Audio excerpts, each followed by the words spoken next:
Need to hire like one of those ringside announcers.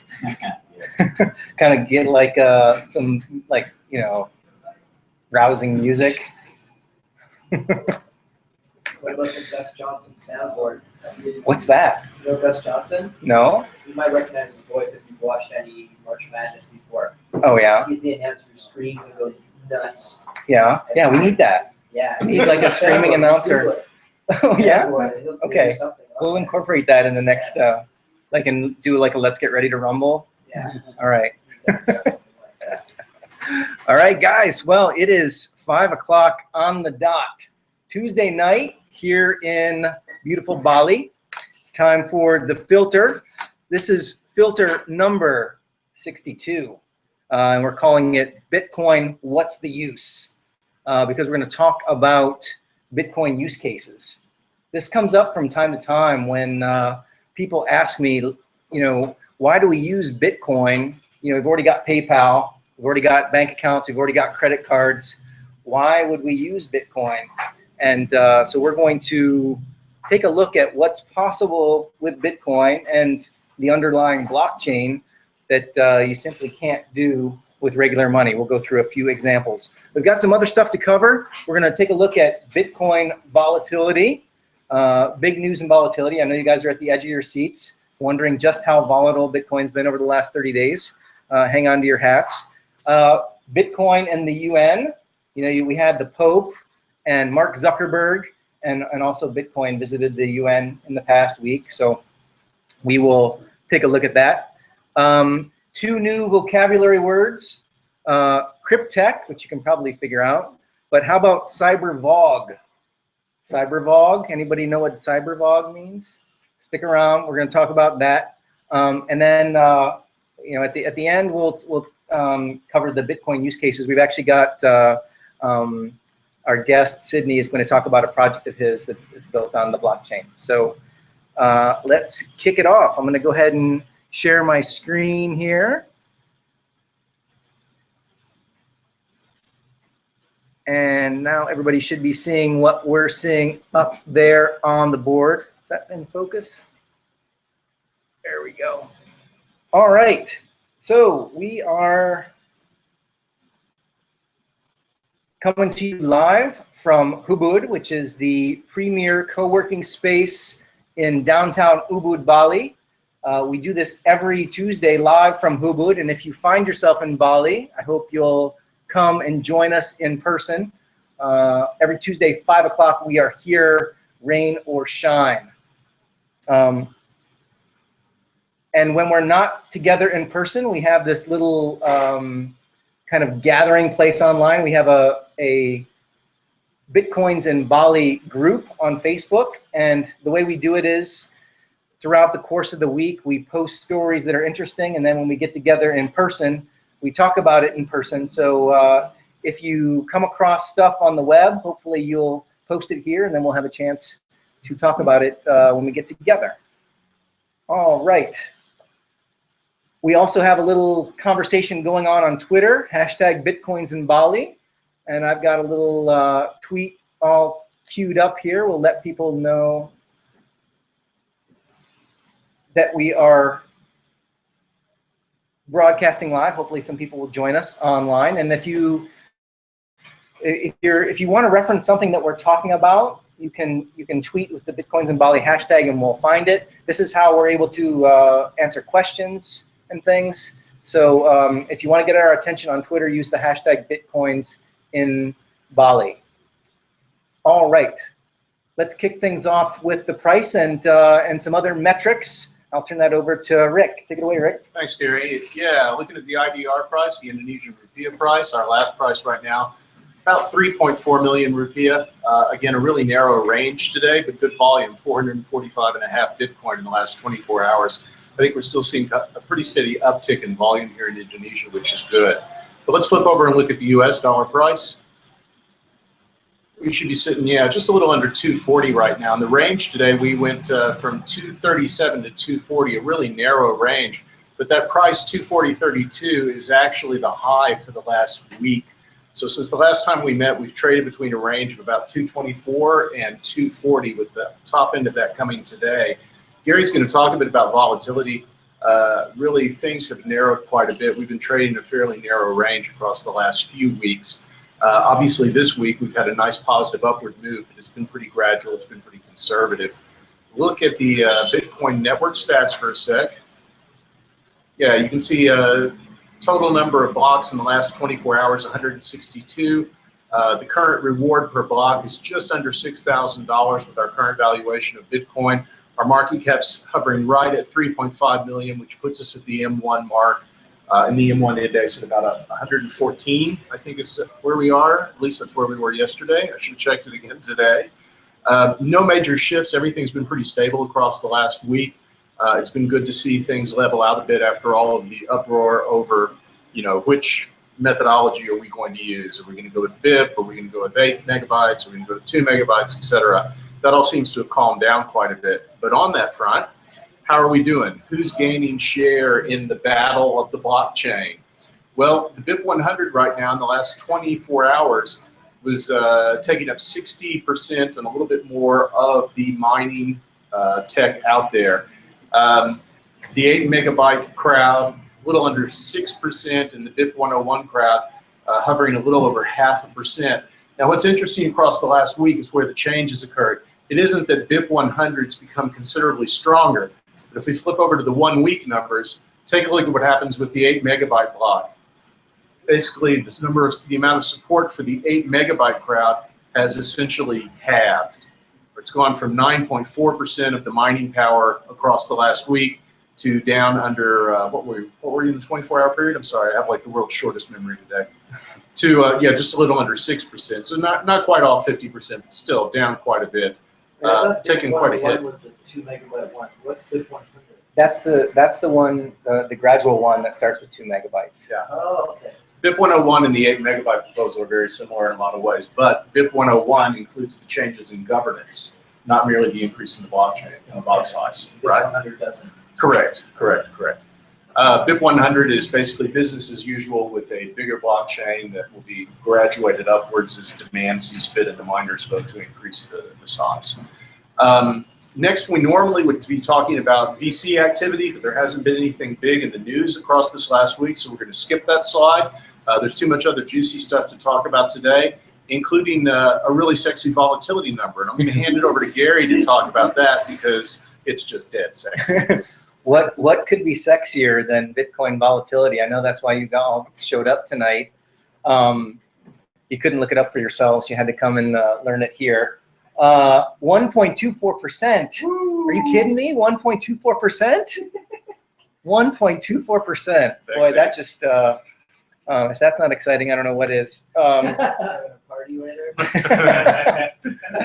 Of course, volatility. Someday, volatility should be very boring. Today, it's sexy. Hopefully, 10 years from now, it will be extremely boring. It will not be volatile at all. Hello, JP. Hello. Nice to see you. Thanks for coming. We saved your spot for you. Oh, wow. Yes, you're filter royalty around here. So,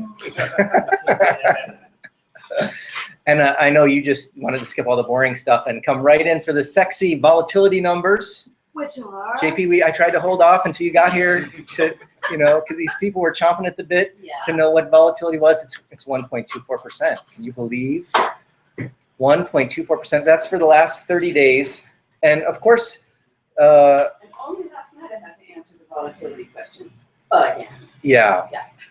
Well, what's interesting about this is we're approaching volatility of major currencies. Did you guys see this story that we posted a couple days ago?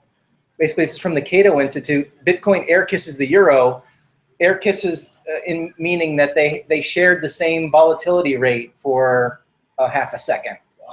Meaning that the euro's been very volatile lately. Volatility numbers over 1%, and of course Bitcoin is approaching 1%. So it was just momentary, a kiss, if you will. But if you look at the graph here, there's Bitcoin volatility, up and down, up and down. But here is the euro volatility, and there's where they They did a little smooch. But it's really interesting. Currencies around the world are very volatile right now because of what's going on with the Fed and lots of geopolitical instability, lots of question marks around the world. And, you know, the euro and most other major currencies around the world are much larger than Bitcoin. So it's a lot easier for them to be less volatile. So it's significant that, that we're getting there. But what's also important to note is that's the lowest volatility numbers we've seen in over a year, right? Mm-hmm. If you look at that chart, it wasn't since January 13th. Those are the lowest numbers. In fact, they may be the second lowest numbers ever. Mm-hmm. For a 30-day number, like yeah, for a floating average. Gotcha. Yeah, that's very cool. So, you know, someday, you know, maybe it'll be so, what's the opposite of volatile? Involatile? Stable. So stable. It'll be so stable that over the course of a lifetime, you know, a hamburger will cost a certain amount and will barely change.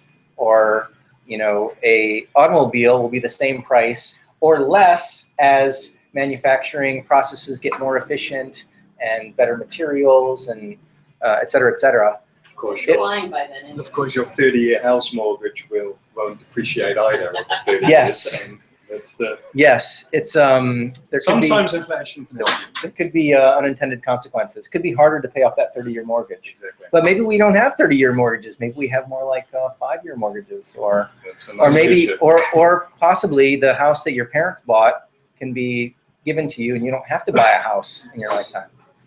Do you ever wonder why each generation has to keep buying houses? And, yeah.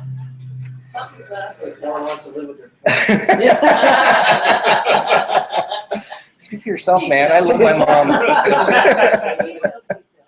These volatility numbers are really great news for the whole merchant community and for anybody trying to sell Bitcoin as a payment solution, right? Yeah. Because it really takes the risk out of accepting Bitcoin for payment for services when you've got receivables that are valued in fiat currency. Right. Right. Well, you know, one of the stories that we're going to talk about later is Ethereum, and the headline is Ethereum has a $9 million shortfall. But a big reason for that shortfall is the change in the price of Bitcoin from when they did their crowdfunding to when they actually implemented the things that. Yeah, we'll talk about that in a minute, though. I don't want to bury the lead there. All right.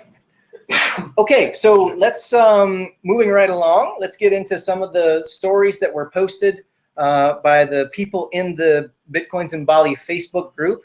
I believe this one was posted by our buddy in South Africa, Peter, and it's kind of a follow-on from what we were talking about last week with the banks. The blockchain is giving big banks a major headache. It's a kind of an editorial piece, but what it talks about is banks are slow to adopt new technology. And even though we've got this big consortium of banks that are launching, you know, kind of investigative teams to take a look at blockchain technology, really it's just a new thing that the bank's IT department has to get their head around, right? That's the point that it's making. This guy was around in 1995, 94 through 97, when banks were adopting the internet. And they did so very slowly. And it wasn't until online-only banks like E-Trade got involved and kind of pushed them to innovate, right?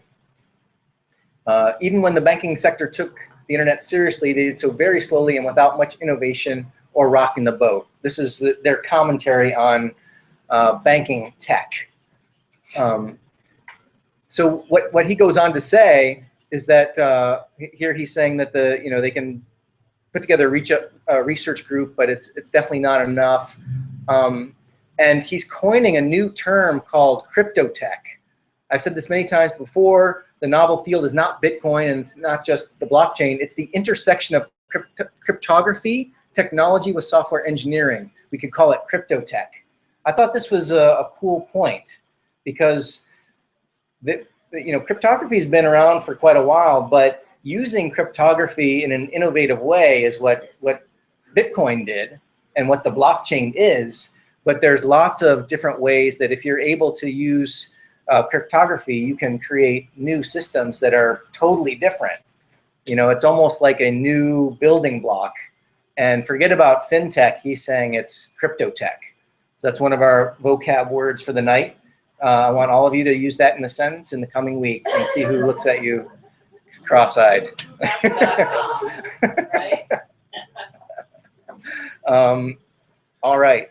So let's see. Cryptotech is not a unidirectional phenomenon. It's multi-dimensional. So he's saying there's currency, software technology, accounting ledger, consensus clearing, real-time messaging, transaction engines, even infrastructure. This all sounds like essentially stuff you could build on an altcoin or a Ripple fork. Yeah, well, I mean, it's making the general statement that these are things that can be re-engineered using this crypto tech, right? Aren't they having the argument? Well, you know, you've got Ripple, which is a universal clearing mechanism that's in place yet. Yeah, I mean, Ripple's a clearinghouse, but it's not implemented everywhere, and who knows what 9 banks want to use. If they want to use Ripple or they want to use their own thing. Or anyway, it was an interesting follow-on to our discussion last week about the banks. Further to our discussion from last week, excuse me there.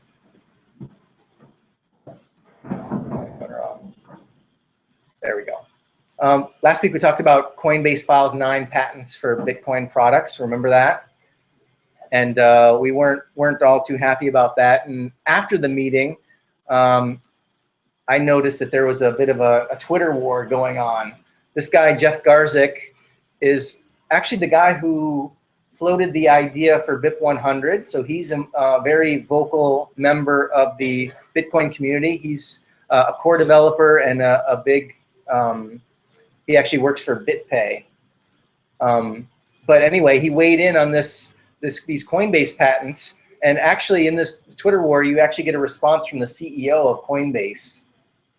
And it's kind of an interesting point. He's comparing Coinbase patents to Tesla and their stance on patents. Are you guys aware of what Tesla did with their patents?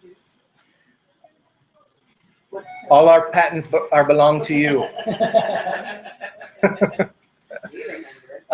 This is pretty cool.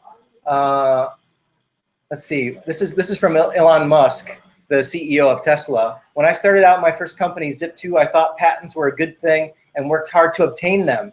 And maybe they were a good thing long ago. But too often these days, they serve merely to stifle progress, entrench the positions of giant corporations, and enrich those in the legal profession rather than the actual inventors. Couldn't have said it better myself. Elon Musk is a pretty smart guy, and he's a cool guy for making all the patents that are in the name of Tesla available to anybody who wants to implement them, right? And for those of you who aren't familiar with the problems that patents are these days, there's a really good podcast, one of my favorites, This American Life. I did a great treatment of this problem when patents attack. It's excellent. If you want to understand the problem with patents, give it a listen. In a nutshell, there are companies that set up offices in districts with judges that are very favorable to patent holders. And so there's like hundreds of companies that will set up shop, and it's just a name on a door in an empty office where they can file suit in a portfolio of patents that they have purchased. And it's simply approaching companies with a letter that says, if you don't pay us $5,000, we're going to sue you in such and such a court in Texas. Basically kind of a shakedown kind of operation with patents. It has nothing to do with the original intention that patents had. And it's kind of disgusting. I don't know how people decide to start a company or they're just going to shake people down.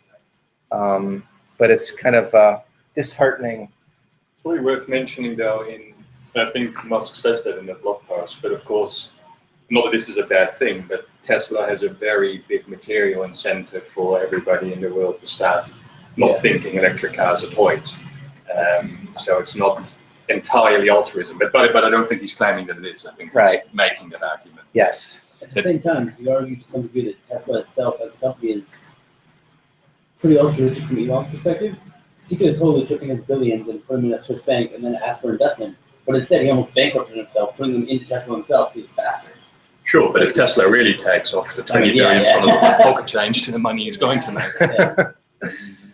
I think Elon Musk should be all set for the rest of his life. Very close to tanking right before he succeeded. Like completely tanking. Not like 5 million in the bank tanking, but the rainy day actually. Yeah, scraping bottom is 5 million in the bank. No, he's actually tanking. No, he was scraping to pay rent. He He was was. borrowing money. He would have been one Right of us. before, which one was it? Yeah. It was Tesla. He that was sleeping on a friend's Christmas Eve. It wasn't just couch. Tesla. Tesla was basically at the same time. Both of them were in critical areas. If the SpaceX launch didn't work, SpaceX died, and Tesla had some kind of funding problem at the same time where like some stuff had fallen through. Right. Yeah. Essentially He everything was going almost, at once. he had to borrow rent money. Mm-hmm. Yes. It's in the book. It's in the book. Well, I just want to say for the record, because I'm sure he's listening right now. If Elon, if you encounter that kind of problem again, we'll gladly host you in Bali. For Bitcoin. Yes. You've always got a plan B in Bali. All right. There's an interesting comment on you said, how can people create a business with the intention of just shaking down other people? I was listening to this podcast the other day about a lot of people's first intro to Bitcoin was we've cryptographically locked all your tech. If you give us $500 in Bitcoin, we'll unlock it. Otherwise, it's gone. Yes. Like that was their intro. Yes. I listened to that story as well, and it was painful to listen to it. It was on Radio Lab, and it was called, I think, Dark Code or the Dark Net. Dark Code. Yeah. Yes. So these are And- these hackers who are trying to get you to beef up your own security by hiring them. No. Oh, okay. They take all your files, lock them cryptographically, and then say if you give us $500 in Bitcoin, we'll give it back. Right. It's a computer virus. One day you open up your computer and there's a little sign there that says you need to send us $500 worth of Bitcoin, or we're going to erase your entire computer. So it's called Crypto Locker, I think, or Crypto Lock. And so this woman, she's just a normal woman, like this Russian immigrant in Boston, and she talks about the process of like trying to get Bitcoin so that she can pay this ransom. And she's like, "Oh, it was just a nightmare trying to get Bitcoin." And she sends $500 to the guys, and eventually she gets Bitcoin, but the exchange rates change. So now she's like $13 short of the $500. yes, her ransom. She was like $13 short to pay her ransom, and it was like on a timer, like her, it's like your files will be erased in 7 hours or whatever. Yes, it was quite hair-raising, and not a great endorsement for Bitcoin. I'm sure everybody that heard that podcast is like thinking, Bitcoin criminal, Bitcoin criminal. It's the same as a suitcase of cash, though. Exactly the same. No, it's way easier to transfer. Right, but as far as that goes, you bring suitcase of cash to this location. Yes. So, It also presents the opportunity for a micro ransom. What's a micro ransom? Yes. $500. Before that, it's like it's pointless to ask for a ransom unless it's a lot of money. Whereas you have to go and exchange it in person. Right. There's all the risk involved. But now it's just like saying, I think. Yeah, $500. People are going to pay $500 like that for all the files. yes. Microransom.com. It's my. Is that another word? Micro ransom. You heard it here first, everybody. The micro ransom. Microransom.com. Eddie's already got it. Yeah.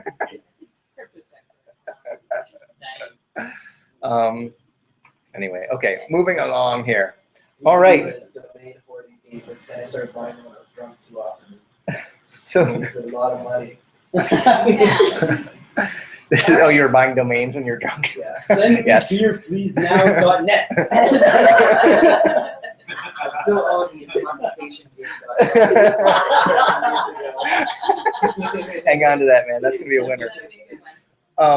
Okay, so this is a story that was posted by Rick, and I kind of mentioned it just a few minutes ago. This is about the, well, here's the headline. Ethereum Bitcoin price decline created 9 million funding shortfall for Ethereum. And I don't know, did you want to, you were talking about this. While you were off playing around and On on the a Java. Watu, we had in one of our sessions a discussion about a thread that had showed up in Reddit, I believe it was, where one of the Ethereum core developers was saying that the project is far behind its benchmarks, it's spent the money and doesn't have anything to show for it, yada, yada, yada. And his comments were marginalized by a lot of people as, oh, who is this guy? Oh, this is only one person saying this. And now here we are a month and a half later and it's back in the news. Right. Check this out. Right. Well, and somebody came out and talked about it, right? And it was like, who is this guy? And then now we've got kind of a mea culpa from Vitalik. This is a long blog post, but the upshot is that they're running out of money, and they're And it's Bitcoin's fault. right. Oh, yeah. Well, it's fascinating. Even with $9 million, it seems like you could hire a lot of developers and get a lot done. But somehow they're scraping bottom, and there's a lot of call for some accountability on what they're doing with the money. And Roberto likes to make the point that NXT already does everything that Ethereum is talking about doing, and it started with like $18,000, Right. right? And a bunch of inspired developers. They just have good marketing. Well, I've always kind of thought, it was very, very unfortunate that they branded something that didn't exist as Ether. It sounded way too much like paper. Well, yeah, Ether, yeah. There's a lot of Wall Street interest in this stuff. Weirdly. Yeah, no, there is. I mean, it's a great story. It's a really interesting concept, but we'll see how much ends up actually coming to fruition. An open source theory, right? NXT's done it right, Ethereum's done it wrong, in the sense that they've released early, released often. Right, and there's less of a walled garden approach to the development. I've heard that NXT is decentralized almost to a fault. Like nobody knows who's doing what, where, and anybody could just throw up a forum and say, this is the NXT forum, and this is the the NXT Bitcoin, or I'm sorry, conference, the NXT conference, and it's all different people and very, yes. But, it has come to fruition, at least a little more so than Ethereum. Especially according to Roberto. I think he's a fan. Does he like NXT? I can't remember. Does he like it?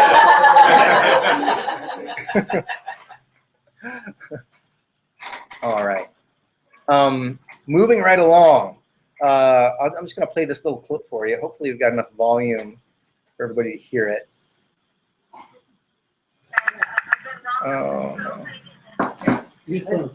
First, we need to work together to make connecting the world a priority for everyone, from governments and industry to civil society. Today, I'm pleased to announce that Facebook is partnering with the One campaign, the One organization, and leaders and public figures all over the world to launch a global campaign to support a connectivity declaration. The declaration recognizes internet access as an important enabler of human rights.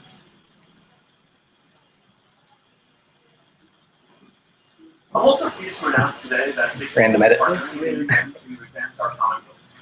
In the short term, to address the current crisis, we will be working with UNHCR to bring the internet to refugee camps. Connectivity will help refugees better access support from the aid community and maintain their links to family and loved ones. And Facebook is in a unique position to help maintain this life. Okay, so that's like the public face of what Mark Zuckerberg is doing at the UN, right? We're gonna, it's a human right that you have connectivity to the internet, and we're going to provide internet connectivity for the refugees, right? And right. So that was what what showed up in the mainstream media channels, but it's part of what's going on here at the UN is a proposal for internet censorship, essentially. Again? Yes, this keeps coming up again, and here's your vocab word. What is cybervog? Cybervog is cyber. What is it? Violence against women and girls. What? Violence against women and girls. Basically, in the name of protecting women and girls, the UN would like to enlist the help of internet providers like Facebook to watch what everybody is putting online. So, and what it claims is that almost 3 out of 4 women are being abused online, and nations need to start controlling the internet to stop this pandemic.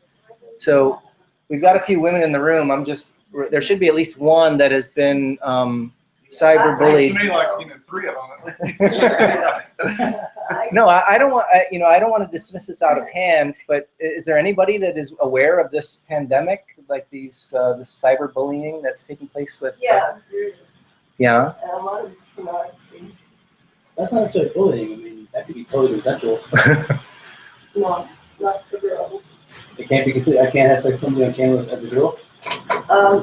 It's Uh-oh. underage. Underage. Underage. Yeah, that's That's not. girls. That's Oh, I mean, okay. But I mean, the point is that if assuming they were diligent enough and there's enough cases for it to be a concern, the question is the trade-off. Where are It's the usual.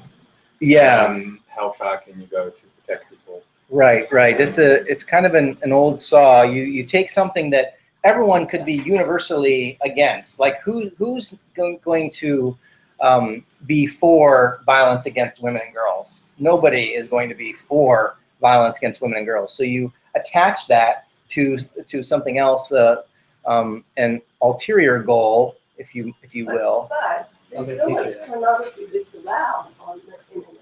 That's what they're saying. They want to cut it down. They want to cut down pornography. They don't mention pornography. I'm not. Don't mention pornography. No, this is like cyberbullying. Apparently, women being threatened online, or maybe they're it's facilitating like human trafficking or something like that. They're contending. But to be realistic, this is the equivalent of the WikiLeaks guy having surprise sex with a girl. Like, whether or not that's a problem is not the question. The question is, what are they trying to use that as an excuse to do? Right. Well, and even if some women and girls are the subject of bullying, do we want to trade all of our freedom for that? And on top of that, there's some pretty good mechanisms already on Twitter and Facebook itself. The fora through which the harassing usually takes place are heavily censored, edited, redacted things. Facebook probably has an airplane hangar full of people looking into complaints Right. about this. So why the internet is to blame rather than Twitter or Facebook or whatever messaging service is being used. Right. Facebook has no support at all. So that's probably one thing. They want someone else to pay for it. I had an issue, like I can't post ads on my page anymore because they say they're all profane and vulgar, and most of them are not. And dropped the F-bomb a few times. And now none of my ads go through. So the algorithm made that determination, and you can't find a human to complain There's about no it. humans. I was looking online. There's something like 800 employees in all of Facebook. It's some That's interesting. ridiculously low. Well, and they've got like how many? It's tiny. Do they have more than 1 billion users or 2 billion users? How many? They basically have no support. Yeah, I really use this for us. Yeah. Employees. No phone number. As many problems as that leak cause, that's actually really impressive. It is, yeah. Wow. They're so big that they don't need to get support because Hey. people are going to use them anyways. Yeah. I'm not like I can't switch. I can't go start a MySpace page now. They call it great support. How can we help you, sir? I've been also asking, let's say it's 3 out of 4 women, like, that's useless about comparing it. What if it's 3.5 women out of 4 abused in the real world, Uh-huh. So that's, Yeah, why are we Let's say stopping the internet? it's Why don't we safer. just? What do they say abuse means? Yeah. That's such a Yeah, like if I say fuck you to somebody and it happens to be a girl, I'm like, you sure? Let's say to a guy, probably a this survey. There is a link to a report, so we could find out. Oh yeah. Why bother with the Maybe not details? now. We can just read the headlines and move along. Here's another story from a more reputable or more mainstream source. The United Nations has a radical, dangerous vision for the future of the web. I think I thought I highlighted something in the story, but maybe not. That's written by women too.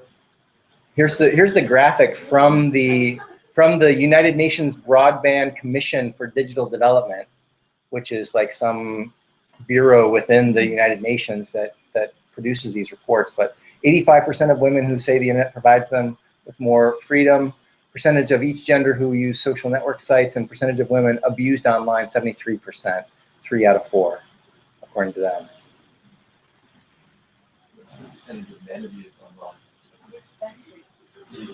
Also, what So let's figure out. No one should be using the internet, but everyone's abusing each other on it. That's a great highlight there. Men who harass women online are quite literally losers. New study finds.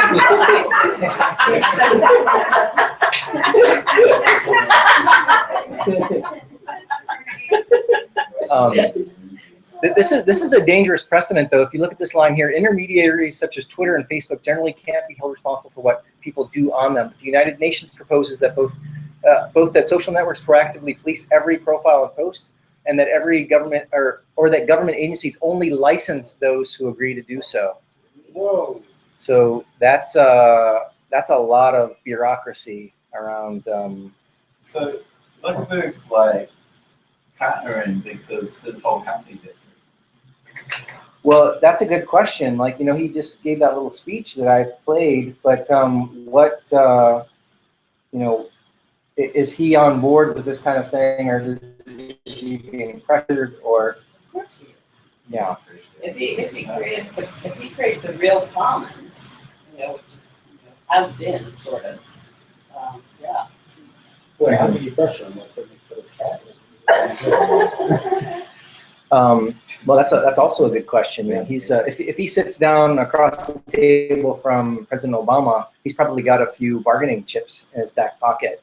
I mean, if you can imagine what you know, how useful Facebook's information is to law enforcement and to governments, and arguably, Facebook is the largest nation on employment right now.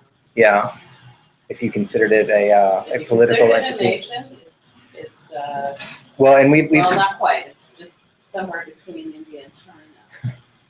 Well, and we've talked before about how Facebook has run experiments on manufacturing consent and adjusting people's moods based on how many you know, how positive people are or negative people are based on controlling what shows up in their And feed. they have absolutely done a study on everybody who posted the rainbows. And that time, I just read something about that. Really, like, yeah. Whenever, you know, they've actually captured the data on who chose to support. Oh, that's that. really? Yeah. Oh, that would have been an interesting study. Yeah. Yeah. Yes, they were actually able to convert people into being gay just Yep. through the use of the. It's really scary. It's like Orwell stuff, man. Okay, I'm going to move right into. Oh, there was a few other posts of note, and then I want to move right into the use case discussion.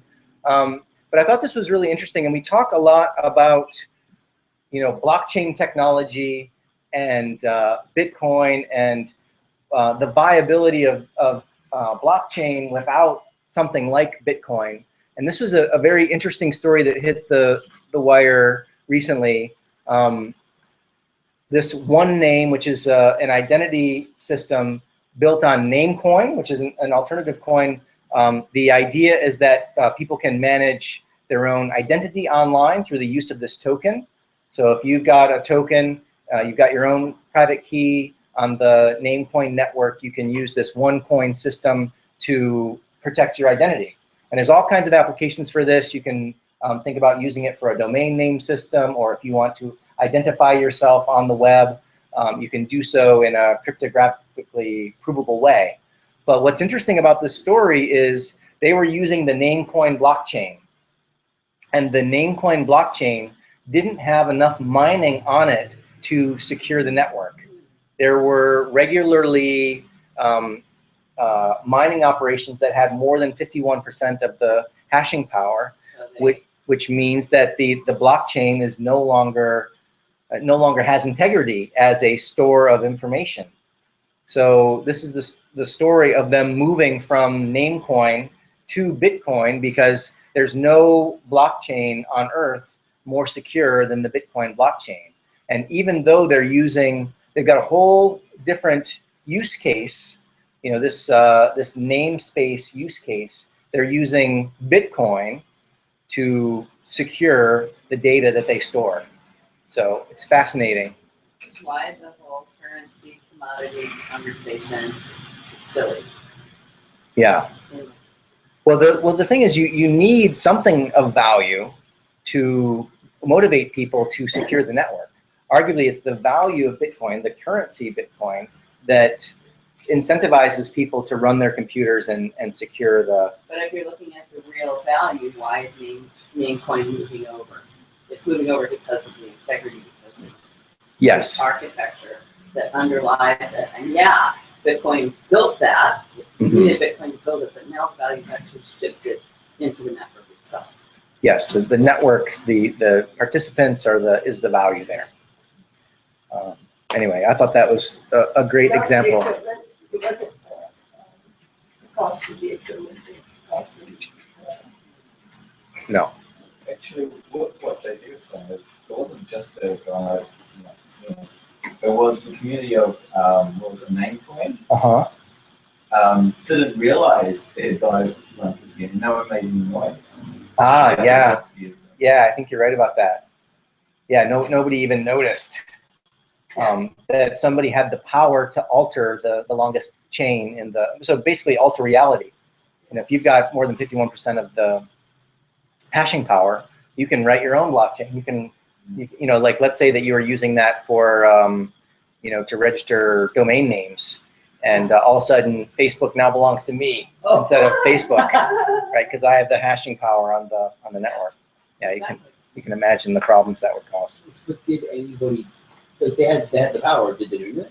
Apparently not. Namecoin wasn't happening enough, but Yeah. I mean, they would have just essentially killed it anyway. So if they did. Yeah, they were able to take this action, moving to Bitcoin before anything significant happened. Great. All right, so let's move on to the headliner for tonight. We're talking about Bitcoin use cases, and like I said, I get questions about from time to time about why Bitcoin. When we've got other things, it's just a hassle, or my credit card works fine, I don't need it. And I think it's interesting to point out that there are, Bitcoin is, although it works like a currency, it's fundamentally different than anything else we've used as money in the past. And I use this picture in the Bitcoin 101 classes to illustrate, one such difference, and that is that the Bitcoin blockchain is a public ledger where anybody can see exactly who owns what Bitcoins. So back in, let's see, I think this was 2012, somebody went to a football game, and the football game was televised on ESPN, and this kid held up a sign with his Bitcoin address, Mom send Bitcoins, right? So because Bitcoin is a public ledger, we could look at that Bitcoin address, and you could see in real time all of the Bitcoin that was flowing into this guy's account. And he received something more than 20,000 US dollars at the time in very small increments. You could see all this money arriving at his Bitcoin address, $2 and $3 at a time. It was one happy college student. Right. And you can imagine there's no other way to transfer money where people could just watch what's going on, in a transparent, public way, right? And the other cool thing about this is he got on Reddit like the next day, and he's like, oh my God, this is amazing. I had no idea this was going to happen. And he's like, I don't need $20,000, so I'm going to donate, 95% of it to a charity. And then you could also watch the blockchain where he's transferring all the money that is his into a known Bitcoin address for a charity, right? So that's also very cool, right? The transparency is amazing, and you can think about the ramifications.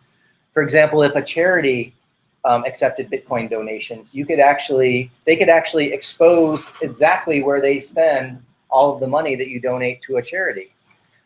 Or, in principle, a government could collect taxes in Bitcoin, and you could see exactly where your tax money ended up going and what it ended up purchasing. It may not happen soon, but it is technically possible to do. All your money, and you gave 5 cents to the school, and the rest of that tank maker. That's exactly what the White House did a few years ago. You can look, there's an online income tax receipt calculator. They're in the White House site somewhere. No way. And you say, this is what I paid in tax, and they basically break it down to what the federal budget is and tell you. So and then everybody discovers, shock and awe, that NASA gets 7 cents and the military gets $4,000 from you personally. Right. Or whatever it is. I mean, military spending is, of course, very high up on the list, as is Social Security. Didn't put payment of the government debt anywhere on that. No, there was that. Oh, There was that. They're servicing the debt. huge, huge part of our country. Do they also show the back budget? You can see the big stub for the CIA in Kabul. No, seriously, did it show what percentage it wasn't accountable? Well, there are things like the Department of Defense is probably not itemized, right? They were broad categories. They were some specific programs. I can't remember exactly, but so I think it's still up there. Wow. The local survey showed that there were incredible misconceptions about how government money is spent. I mean, that is one, but other people also think that foreign aid is some sort of gigantic giveaway to foreigners, and it's like a fraction of a percent of the national expenditure. It's nothing. I think the U.S. military expenditure is more than the next 5 countries combined. The rest of the world combined, I think. It's huge. Hey, don't knock us, man. We kick ass. America kicks ass. USA. Hey, George, yeah. Sorry, had a meeting. No, welcome. I missed the most valuable meeting in the world. All right. So let's talk about use cases for a second. Here's a few. Control against fraud. When you send a Bitcoin, there's no 1-800-Bitcoin to call. It's fraud prevention is built in, right? But what's interesting about this use case is it's fraud prevention one way.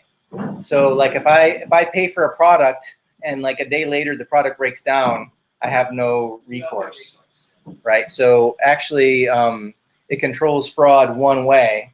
And actually this has been a problem for years. Usually the merchants are at they're at the mercy of the credit card processors. So there's a lot of fraud takes place by people buying a TV and then calling up MasterCard and saying, hey, somebody charged a TV on my MasterCard. And then there's a whole dispute resolution process, and merchants have to deal with that. I came from the payments industry, and especially like online gaming, they have whole rooms full of people that are involved with fraud prevention. It's crazy expensive. So Bitcoin is kind of cool because it takes that out of band. You have to worry about that in another mechanism, not Bitcoin. When you send Bitcoin, it's irreversible. You have to appeal to the person or entity to send it back if you want. If I would make someone's running fraud, why would they say pay with Bitcoin and get 10% off? Well, because most of the world doesn't have Bitcoin. It also doesn't make the problem disappear. You can still give money to the wrong person, or money under duress, or money under no fraud. It's like it was Bitcoin. Well, I think the idea is that if the payment dominates, there's always going to be a demand for some mode of redress for every so often that it goes wrong. It might not be fraud, but there's always payments that for whatever reason you do want to reverse. And that's just sort of a long tail thing. Make the group of currency users large enough, and those people will go from being a negligible fraction to a significant group. But do you think let's say I managed to get an entire gaming company getting $1 million a month, a good amount, off of credit cards onto Bitcoin. My fraud department would be a fraction of the size, because essentially most of it could be automated. I want my game back, okay. No, you're right about that. But on the other hand, if you're going to be spending millions, say you do want to spend $10 million worth of Bitcoin, you're going to be pretty careful before you press send, because that's a lot of money. Yeah. So I'm saying it's a societal need that transactions that you want to reverse can be reversed. It might not be a specific company then that has to do it, but somebody has to do it. In that case, wouldn't Bitcoin be unable to dominate because of its creates reversibility problems? Possibly. I mean, that's the big hypothesis about part of where Bitcoin's going. It depends on if you, as a Bitcoin spender, are afraid to spend your Bitcoins because you don't know who you're dealing with and whether they will redress your concerns after the fact. That raises an interesting level of trust issue. That's the whole, that's, yeah. When- We've been having that conversation for a while. Yeah. Yes. That's what Bitcoin, you can't do automatic payments, right? Like with nowadays with all the micropayments on like the iPad and the iPhone games, they make millions of dollars off of children who, you know, they get the credit card number once and it takes the parents like 6 months. to Oh pay for it. yeah, And you can't do that with that's a Bitcoin. moneymaker there. But that's Sure, you got to capture that Wallet market. is a number too. It's just a number one. So like you would have to make each payment separately, right? You say no pool.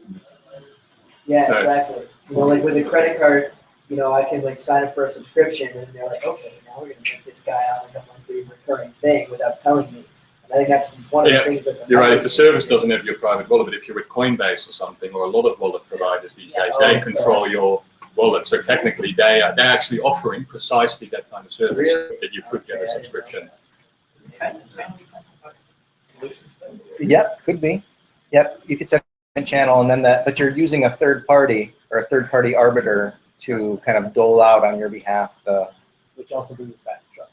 right. I'll Yes. assume that anyone uses Bitcoin too smart to let their kids spend hundreds of dollars. It's the other thing. They might be too smart now, but that's because there's so few of us. But if grandma uses Bitcoin, she'll totally fuck up. Like it's guaranteed. So yeah. Nobody is Devious when they want to play Minecraft. nobody is smart enough to keep kids from like spending money. Exactly. All right, let's take a look at a few of these other things. Then we're going to get into. I'm going to pass it off to Sydney here, who's got a real example of building something with something that's enabled by Bitcoin and the blockchain.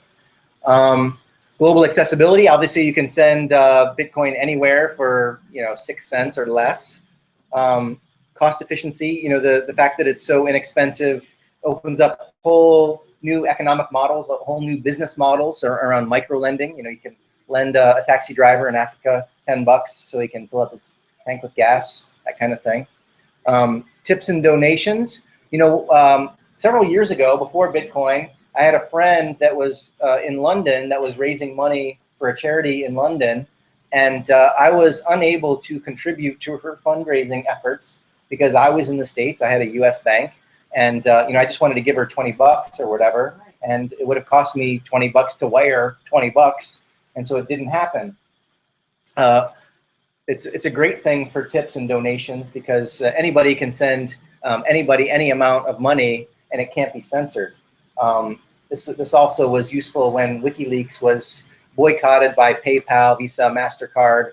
I think at a certain point, Bitcoin is what kept that organization afloat and allowed people who wanted to send money and not be censored. Crowdfunding. There's an interesting thing you can do with the Bitcoin transaction where you can create. You can do the lighthouse crowdsourcing use case. Think of the classic example is, let's say that all of us wanted to build a lighthouse, right? And I'll chip in for the lighthouse. But the lighthouse is a public good. So if I kind of sneak away and decide I'm not going to pay, if you build the lighthouse, I'm free to use the lighthouse even though I didn't pay in. So you can do things with Bitcoin where you create a crowdfunding transaction that only completes if you raise a certain amount of money by a certain date. And if it doesn't raise that amount of money, then all the money reverts back to the people who originally sent it. So it basically allows crowdfunding to take place based on everybody participating or nobody, like an all or none kind of use case. Does the Kickstarter already do that? Yeah, Kickstarter already does. It does it, but it's done on a centralized basis. This can be done without a third party. And there are fees, so the fees are taken no matter what. Oh, right. Don't say like 10% or something ridiculous? It's, yeah, those fees, and they're taken no matter what. Right. So, yeah, that makes sense. But wait, no matter what? Yeah. Even if it Well, doesn't fund, fails. even if it doesn't fund the whole thing, it's still taken because the credit card transactions still happen. Oh, sure. Yes. Up to this. Yeah, features reverse. But there's no fee if it doesn't work. If there is, that's horrible. But that's part of like that's how Kickstarter makes money, right? They take you know, they're administrating the whole thing, and I think they don't take cut success words in that. Yeah. anyway, that's one of the things. Great. So anyway, there's some other things here. I'll post the link in the show notes. Solution. So I don't really like the whole idea of IP, but this is a use case where you could use a blockchain to register your idea, right? It's kind of you know, they used to have this concept of a poor man's patent, is you write out the patent and then you put it in the mail to yourself, and because the post office post-dated the envelope, you've now got a idea on a certain date. Well, the blockchain, so if you do blockchain and you basically a hash or a finger, right? You don't have to publish the patent document itself. You could just publish the hash of the document, and then that proves that you've basically, that's like filing a document with a time and date that is an immutable record, right? I think it's a good, I mean, I'll talk about that a bit in my talk, but it's a good example of the sort of points I want to make, because details really matter in these cases. And that idea, it is exactly, it's sort of a conventional wisdom, but you actually do have to dig into the fine details in a specific jurisdiction to find out if that kind of knowledge would help you at all, because it's not universally true. And at the end of the day, it often comes down to something. I mean, there's a reason we still use, you know, handwritten signatures, even though public key infrastructure is a gazillion times more reliable in terms of proving you are uniquely who you say you are. Judges don't understand PKI. They understand signatures. They decide. I mean, it's very bluntly, but the sociological norms do matter. So these things are interesting because they're partly about Bitcoin, but they're much more. I mean, with these guys, I'll be more interested in who's their legal team and who's their technology team. It's about convincing people who run the IP system that this is better than what they're currently doing. No matter how hard assurances are, if you can't convince somebody in a court of law, it doesn't matter how reliable it is. Nick Szabo, who's tender for actually being Satoshi Nakamoto, has written extensively on smart contracts, right? And actually makes the distinction that if you're dealing with something that needs to be subject to jurisprudence, then you know the blockchain is not going to help you. But what you can do is take all of the especially financial matters that might be different in different jurisdictions. If you're doing business internationally or globally, and let's say you know, I'm from the U.S., but I want to do a deal with someone from Russia, for example, I could encode certain things about the deal in the Bitcoin transaction. Like maybe if they don't deliver software by a certain date, then the value that I paid them reverts back to me, for example. And we don't have to appeal to any jurisdiction whatsoever, because, or maybe you do, but it's after the fact and the money has reverted back to someone who wants safety, who wants to ensure safety on the blockchain as opposed to relying on the jurisdiction in Russia or the United States, or any two different jurisdictions where you're trying to do business across borders. There was the self-driving car use case, Parag, and I think this is kind of interesting, where like there's the concept of the Internet of Things, and maybe your car has some money, right? And imagine, like, why would your car need to have money? Well, maybe it pays tolls, or maybe it pays other cars to give it the right of way if you're in a real hurry.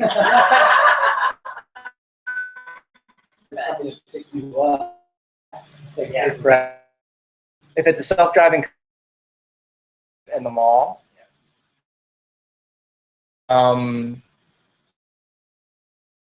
yes, yeah. Enough to think of all the things your car could spend money.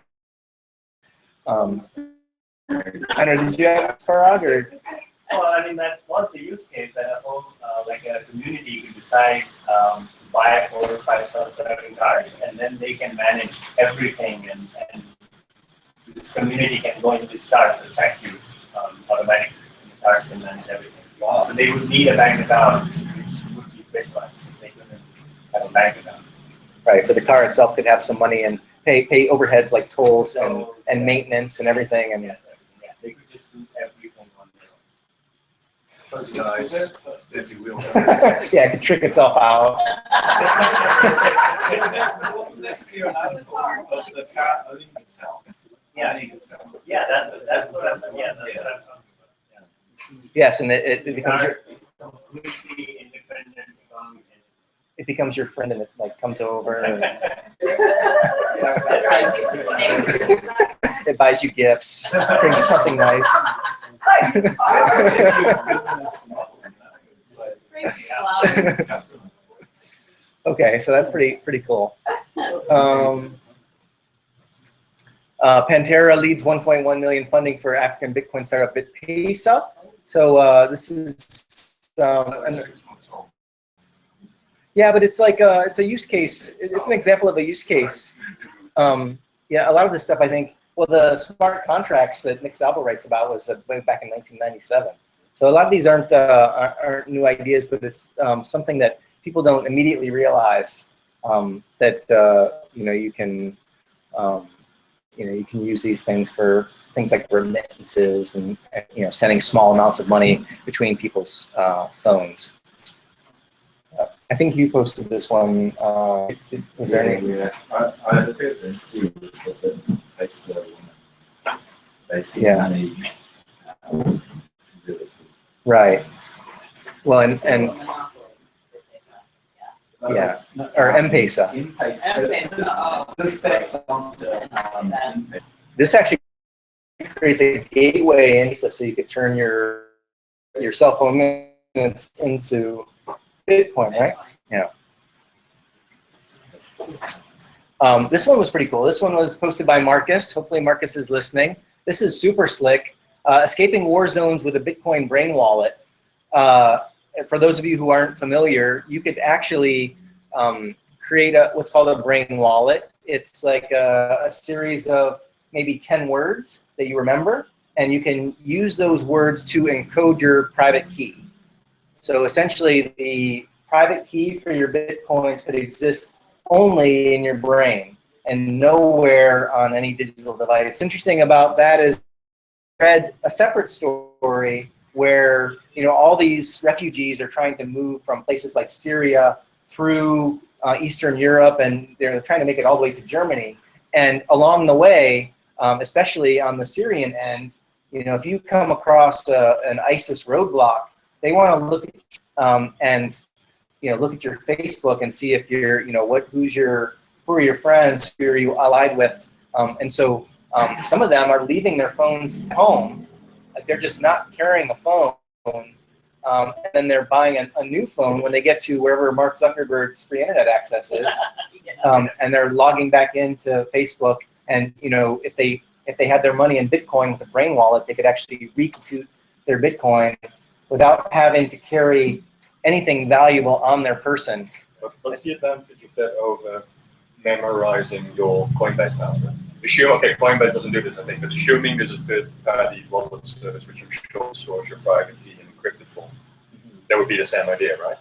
Yeah, I think you're right about that. So maybe it's not as cool as maybe it is a thought. technical step. So I can imagine it being simplified for. Yeah, but it is true where you can walk around. And encrypted and remember what my encryption is. Essentially. Right. But still, unless you're actually gonna, a real brain wallet would be having something in your head that can be used to regenerate your private key without ever having to get it from a digital device, which means remembering, how many bytes is a private key? So probably memorizing 500 words. You can, a brain wallet is like, I don't know, 10 words or 15 words. I mean, it's like a memorizable series of words that you get through a certain algorithm can plug in, and then the output of that is a. Oh, it's actually a key. Yes. Oh, that actually, okay, that is a. Right. That's the idea. Yeah, there's no way to remember private key. Right. Okay, no, that. I can. Most people can.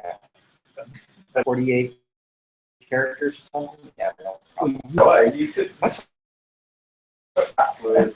No, you can your own password. About this then would be that there wouldn't even be an encrypted copy anywhere.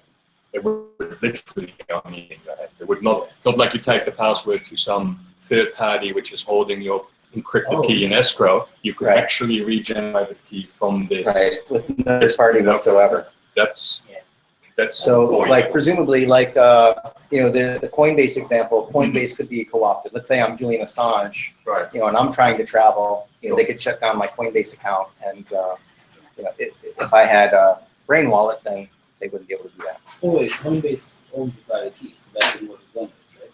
Yes, Coinbase keeps your private keys. So like with blockchain.info, then it wouldn't matter as long as you're in password. But if you're crossing borders, somebody can take your device and put a gun at you, you know. But They don't run that They risk. do the same thing. It's like, I know you have a Bitcoin account. Here's my phone. Well, they'd here's have a to gun. know that. Yeah. They'd have to know that. Yeah. There's no way. But if they take your phone and there's your wallet. plausible deniability. If I'm getting ready to flee, I can generate a Bitcoin right now, send all my Bitcoins to that address, and no one has ever associated that with my personal identity. And then if you have it, you can move. Right. Yeah. And I'm good to go, man. When you get to the other end, Germany, here I come.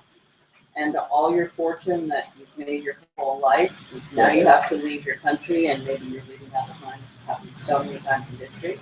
What if you could upload it before your country changed? That's a great idea. Yes. Okay, so with that, we talked about a few use cases, but Sydney has actually begun to build or is building something based on blockchain technology. He's actually working on implementing a use case that he came up with. Super cool stuff. Tell us a little bit about it, Sydney. Yeah, so my specific project, which I'm doing with a partner of mine, is called Audit Hub. So we call it a hub for your audits. It's blockchain technology, but not in the. It's more like trustless architecture technology, similar to Bitcoin, and we do have some kind of integrations with Bitcoin, like borrowing, literally embedding things in the blockchain, but we do sort of have a custom protocol, which is designed to offer similar guarantees, but for different use cases. So this is one use case we came up with. This is for a competition about using sort of trustless architecture in the context of what they call justice innovation. But I really just want to talk, we've discussed all these use cases and we've given a lot of thought to, we had some use cases in mind. These were use cases in the area of scientific research primarily, but we quickly thought, well, what are the other use cases? So we spent a lot of time thinking about, all these great use cases like that this Gary showed us. We think, well, how would you actually sell this to somebody or convince some company that's in that business that they should use this? So can you get the slides up? Yeah. So these are basically just our thoughts about, Sorry. yeah. So these are just sort of some of the principles we've started using for trying to figure out whether a given use case is in fact a good use case. So the main theme with all of this is the technology usually isn't the problem. It's getting people to use the technology, which is the problem. And even that's not enough, because it's not just getting them to use the technology. Sometimes they don't use the technology because they don't understand it or they don't see the use case. But often they might have very good reasons for using legacy systems, for using old, outdated protocols. Because you have to forget most real-world logistics systems have to deal with every possible case, like the credit card fraud. You can't simply assume that everything will always work. In the real world, you also need to make provisions for all those edge cases, those long tail cases where something fucks up, and you need to take care of that as well. So often, just the technology is not enough. You need your sort of human interfaces, human organizations, and all this sort of thing. So I find this to be sort of a more useful way to, no, stand the first one. Yeah, if you just follow my head. Okay. So if you want to understand why this is useful, I think for us it's been very useful to stop thinking about the blockchain as a currency system and start thinking about it as, or just call for the purpose of this, fact assurance technology. And this is a general thing. You have something that looks like a fact, and you want to know, is it really a fact? So Gary transferred 100 Bitcoin to Sydney on a certain date, and he's written this on a letter. Now, is that enough? Can I believe that he's really done this, or do I need some sort of assurance that this really happened? In a lot of ways, that's all the blockchain is. It's sort of a very credible way to exchange facts of transactions. And this is where, of course, a lot of the alternative use case happens. There's a lot of facts in the world worth verifying or demonstrating or assuring different ways, right? If you move to the next one. So one big point, I think, in understanding use cases is that there's a real big difference between data and facts. The data is sort of the basis or the evidence upon which you infer that a fact is true, right? So you want to know who I am, you come up to me and say, what's your name? And I say, Sydney. Now that's data. The data that I said, Sydney, is something you can use to infer that my identity is Sydney. And in a cocktail party, that's probably all you need. But if I get to an immigration officer and he wants to know my identity and I say, oh, I'm Sydney, not good enough. He wants to see a passport. Often that's not good enough. He wants to ask me, what are you doing here? Have you got any money with you? Did you all sorts of things. So he's got all sorts of data and he's trying to see when can I infer a particular fact, right? So these are not the same. It's important because the blockchain, I'm going to mix terms a bit, but essentially the blockchain deals in data. It doesn't necessarily deal in facts.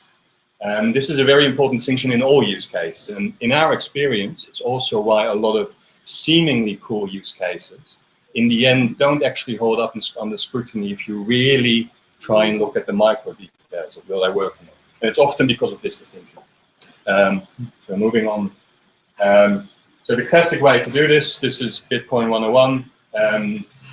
The notary, the third party, the bank, the government tells you a fact is true, or you have something like Bitcoin. Trustless architecture, where it's embedded in the design. So the metaphor I use, your data becomes a house of cards. If you remove or change anything in a house of cards, the whole thing comes crumbling down. And more importantly, everybody can see it crumbling down, right? So that's why nobody can tamper with it, why it just can all happen in full view, because you would immediately see the house of cards falling down or something like that.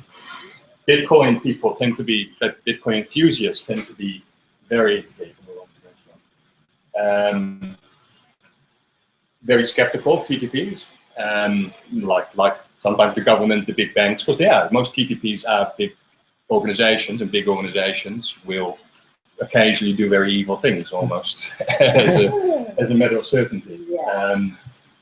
But sort of to formalize it, what are the big problems with TTPs? Trusted third parties. They can be dodgy, they can be bribed or being coerced, they can be incompetent, well-meaning, but screw up anyway and validate a fact that isn't true because they're hacked, because somebody broke into the filing cabinet and changed something or whatever, and they're expensive. As Gary said, you need fraud detection, IT, vault, security guards, etc. Yeah. So TTPs or trustless architecture like blockchain, some of these issues, right? Because it's cheaper, because you don't have the central actor, which can be hacked. So you don't need the security guards, you don't need the sophisticated security system, because everybody can independently check the blockchain. That's a good thing. It's decentralized, so there's fewer, less of an attack surface, all these other things. All I'd say about that is that that's all true if you're just talking about data. So the sheer integrity of the ledger, yes, that's very well guaranteed. But the ledger itself is data. And TTPs tend to be good at facts because they have to make judgment calls. They have to go beyond the data and actually do something. In the context of Bitcoin, if I have a private key and I send you a transaction, you're assuming it's me because I had the private key, but you don't know if somebody was putting a gun to my head and made me do it, or whether they hacked my computer and stole my private key. And that's a fact. And you see this already happening in Bitcoin. They're instituting trusted third parties to make that kind of call. So my point basically with all use cases is beware of the big promise of trustless architecture. It's almost never true, and eventually you will need some kind of TTP. Maybe not in a central role, but in some sort of augmenting or supplementary role. And just look at the bank. Like, you know, bank would in a million years assume that that 16-digit card number is you. I mean, they have to assume it practically, but they also have put it in assuming credit cards were stolen and fraudulent and all the rest of that. They don't have the luxury of saying, oh, hey, if you lost your credit card, that's your problem. Because they'd go out of business, they wouldn't be as popular. Yeah. So, yeah, we'll move on to the next one. So given this background, the question is, if you have a fact you want to assure, and you're wondering why should we use the blockchain for this, or Bitcoin? Because the thing is, can we? Well, yes, we can. It's trivial. Anything that can be expressed in digital form can be anchored into the blockchain. Simple, no questions asked. Data can be anchored into the blockchain. The question is, should we? And why should we? And what sort of things should we worry about? So this is really from our experience. Like, this is sort of the roadmap we've started using when we consider a new industry or a new company and we're trying to get them hooked on blockchain technology. The first question is, do you really need this at all? Right, the example there, your spouse, you send your spouse back, she gives you the roadmap receipt. Do you insist on a blockchain anchored certificate that this is the real receipt? Probably not. And there's a million cases where you don't do it. And often, you just don't care. There's a balance in life and business and everything between trusting everybody and being and not trusting anybody and being paralyzed from conducting any kind of interaction, right? So in a lot of use cases I read, I think you just don't need it. You don't even make the first hurdle. You don't need factor assurance. It's not a problem in your area. So always ask this first. Who cares? Just because it's cool when we can doesn't mean it's useful. Second then, okay, say you do need factor assurance. Do you really need trustless architecture? Because trustless architecture has its own problems. Bitcoin does have costs, maybe not for any specific actor, but the computing power globally in the system in the aggregate, that certainly has costs.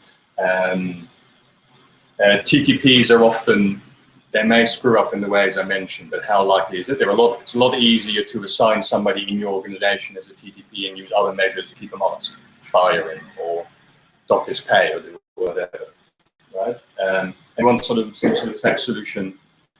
Blockchain is also a generic term. There's various kinds of cryptographic trickery you can use to secure that. So moving on, move on to the table. Start wrapping up. Do you need it? This is a useful way to think about it. Are you in a business where fake facts are very common? The credit card industry, a lot of people who really want to claim they are owner of a credit card even when they're not. And if a fake fact is accepted as true, is this a problem? So if you score high on both counts, again, credit card fraud, then you can definitely use this. The other use cases on the edge are more sketchy. So the cost of somebody faking clinical trial data is huge. Thousands of people could die, but it doesn't have, it's a bit of a black swan event. It doesn't happen that often. So that's why possibly you need to make a determination. Can you say vaccine? Sorry? Can you say vaccine? Well, I mean, it depends on how you evaluate that risk. Right. And how you treat the evidence and whether you trust it and all this sort of thing. And the reverse, of course, there's a constant stream of facts being wrongly asserted, but it's not really a problem if that happens. Then you may also need it. But a lot of use cases you read about really are in the bottom right corner. This just doesn't happen in this industry you're trying to liberate with Bitcoin. There's simply not a problem there. And even if there was, it wouldn't matter because there's no costs. So, some of these use cases, I think, really, who really, is this really a pain point or not? Or do you just think Bitcoin is cool and you want to do it? Yeah. Which is a good reason, it just doesn't make it useful. It just makes it cool. let's see. So might wrap this up. So this go on to 12. Yeah. So the other point was often the trust in third party is really not that big of a problem. Ask yourself why there's trust issues, particularly if you're trying to sell something to a company. It's a hard job trying to convince them that even their own IT staff can't be trusted and they really need trust as architecture. I mean, it depends on your levels of easier to say, no, we trust our people and we're just going to continue trusting them. This is just sort of a technical point. The point about technology and these other questions, and then you can have different design considerations. One is technically, are you registering a lot of facts but not checking them very often? Are you registering very few facts but checking them often? Are you doing both at the same time? These will affect what kind of blockchain design works for you, right? So a blockchain has a lot of inputs, a lot of transaction, but it also has a ton of auditing because there's a lot of miners checking it, right? So it needs to be designed to work on both ends. But not all use cases have this. You may have use cases where so one interesting one is Google has a certificate, SSL certificate transparency project to make sure that nobody is trying to do some sort of man-in-the-middle attack by registering a Facebook certificate and tricking you, right? And that's a system where there are a lot more users and a lot more browsers in the world which will be doing the auditing of the certificate transparency. Then there are people generating certificates. So they very much need a design which is optimized for auditing rather than optimized for input. And they've explicitly considered Bitcoin and decided not to use it for that reason and other reasons. But it's just to make the point, design choices matter and your design choices depend on your use case. And that's a bit of a problem with, I think, with the list Gary shows. The Bitcoin can't do everything in the universe. Yes, it can. Well, it could potentially, but it might not. I mean, if I was to summarize it as, just because Bitcoin is an incredibly cool hammer doesn't mean every problem is a nail. And you often get that sense on these Bitcoin dedicated websites. Everything in the world has become a nail to them that Bitcoin can hammer down. Yeah, you definitely get that sense. And that becomes better if you leave the blockchain and just say trust as architecture, because there might be a better way. But you may also just should give up immediately because people just don't care about this. I actually spoke to, for our stuff, a lawyer 2 or 3 weeks ago, and I was giving him this wonderful scenario where, somebody claimed they inserted a clause into the contract at the 11th hour before anybody noticed. And he just looked at me and said something on the lines of, listen, this was a partner at a big law firm. In 40 years, I've never seen this happen once. It's never an issue. But read a Bitcoin site and you think this stuff happens every 4 seconds. But it might not. You actually have to check if it does happen, and it might not, right? So yeah, just go to 14. So summing up, use cases, 3 kinds. Let's do it because it's cool. That's a lot of stuff. And sure, if that's your motivation and it's not about useful money or saving your money or whatever, then by all means, if you like the technology, it's a bit like PG keys have been since they've been accepted. Like they're a better idea that most people use them. I think there's some, I don't know if it's an XKCD comic or whatever, or I don't know where I saw, but some guy was saying, I've been putting my PGP key in my email signature for 25 years, and not once has somebody sent me an encrypted email the way they're supposed to. Because he's a Debian developer or whatever. But that's not really a use case. That's just a hobby project. Then there is, and we didn't talk about this much, and I think this is actually far more interesting, is it's a due diligence thing. If you're the government and you're maintaining records about people, or you're a hospital and you're maintaining records on people, even if the risk is minuscule that the evil genius is going to come in and tamper with your data, you should just do it because you should. You're a solid, dependable, reliable data steward. People have entrusted you with data, and you should do everything in your power to make that more solid. So that's why you should do it, regardless of whether you actually need to use it. That's a good reason, but it's hard when you're not preaching to the choir. that like, you know, I can see people nodding here, but you see a lot of blank stares when you try to make this argument in a law firm. So what we've really been talking about during the entire session is the third. Let's do it because it's useful.